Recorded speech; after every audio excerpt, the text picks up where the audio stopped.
Hello, welcome back, guys. This is Akash. Today we will discuss the chapter number third, "The Think of Beauty," that is written by John Keats.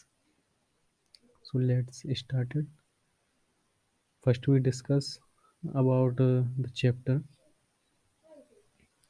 "The Think of Beauty" is a poem written by the famous romantic poet John Keats.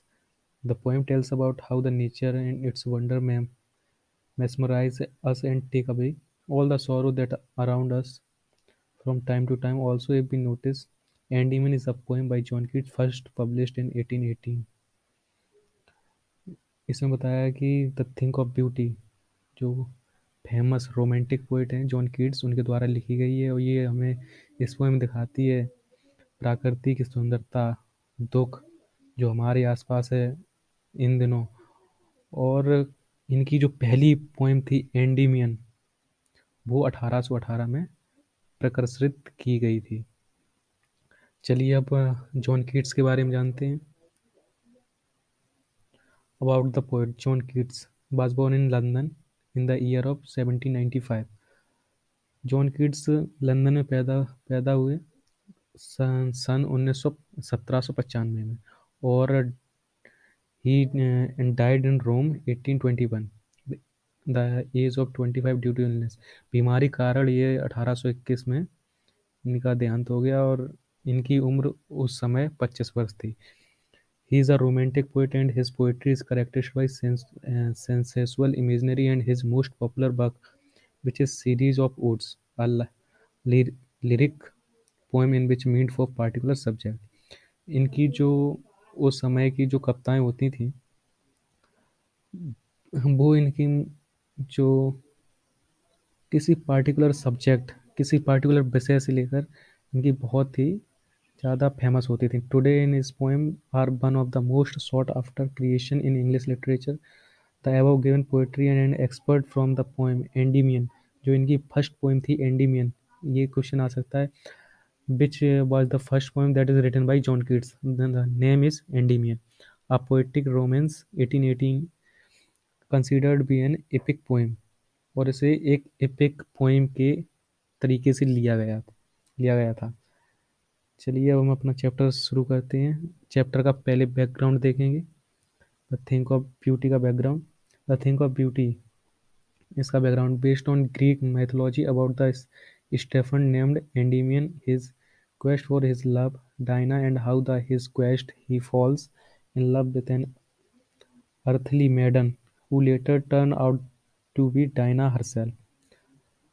Hindi में सौंदर्य कविता पृष्ठभूमि की एक बात। The thing of beauty poem background देखते हैं।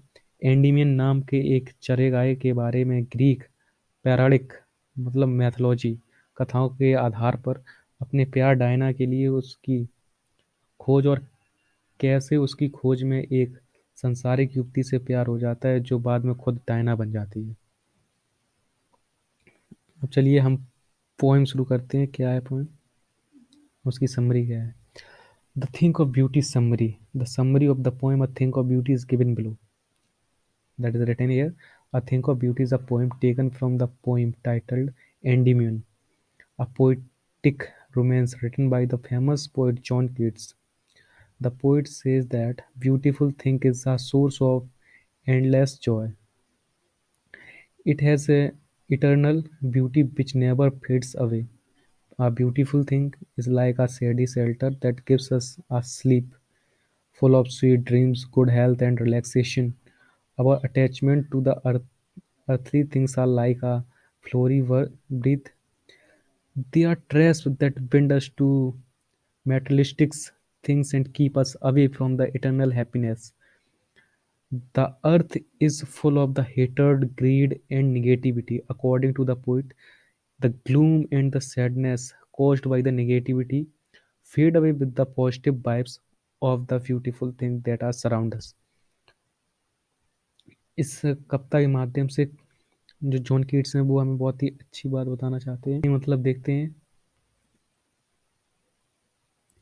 सौंदर्य की बात का सारांश। The thing of beauty summary. सुंदरता की बात कविता का सारांश नीचे दिया गया है।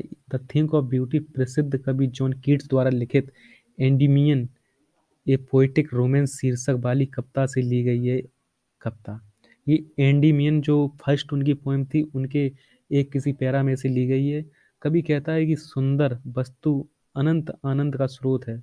इसमें श्वसत सौंदर्य है जो कभी मिटता नहीं है। एक खूबसूरत चीज एक छायादार आश्रय की तरह होती है जो हमें मीठे सपनों, अच्छे स्वास्थ्य और विश्राम से भरी नींद देती है। सांसारिक चीजों के प्रति हमारा लगाव एक फूलदार पुष्पजली की तरह है। वे जाल हैं जो हमें भौतिकवादी चीजों से बांधते हैं और हमें स्वसत सुख से दूर रखते हैं। पृथ्वी घृणा, लोभ और नकारात्मक से भरी हुई है। कवि के अनुसार इस नकारात्मकता के कारण होने वाली उदासी और उदासी हमारे चारों ओर सुंदर चीजों के सकारात्मक वाइब्स से दूर हो जाती हैं। चलिए आगे देखते हैं।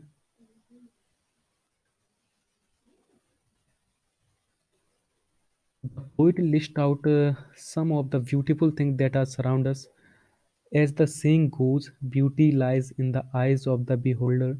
He says that the numerous creation of God, like the sun, which gives us energy, the moon, beauty, the trees, which give us shade, are natural beauties around us. The various animals, like the sheep, that surround us, make to our bird lively. The pretty flowers, like daffodils, make the bird green and lively. The flowing stream of water cool and refresh us in the hot summer season. The forest, which are full of the pretty musk rose flower, are beautiful sight to the eye. The all these are the thing of beauty. Also, the story of the brave soldier who laid their lives to protect their people are beautiful and inspiring.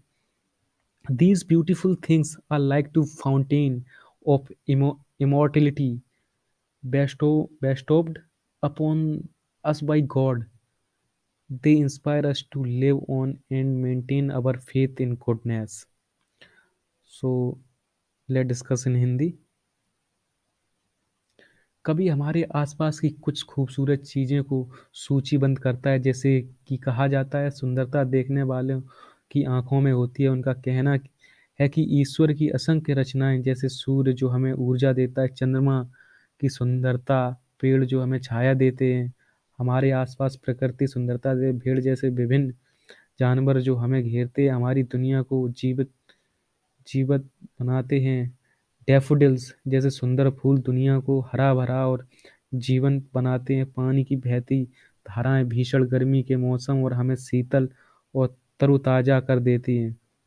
सुंदर कस्तूरी गुलाब के फूलों से भरे जंगल आंखों के लिए एक सुंदर दृश्य है।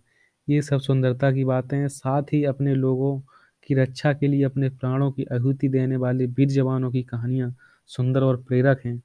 ये खूबसूरत चीजें ईश्वर द्वारा हमें दी गई हैं। अमरता के फव्वारे की तरह वे हमें जीने और अच्छाई में अपना विश्वास बनाए रखने के लिए प्रेरित करती हैं। इसी के साथ इस लेक्चर का एंड होता है। Thank you for watching. अगर आपको वीडियो पसंद आई तो इसे लाइक एंड चैनल को सब्सक्राइब जरूर करें, और अगर कोई क्वेरी है तो कमेंट सेक्शन में ज़रूर पूछें। Thank you.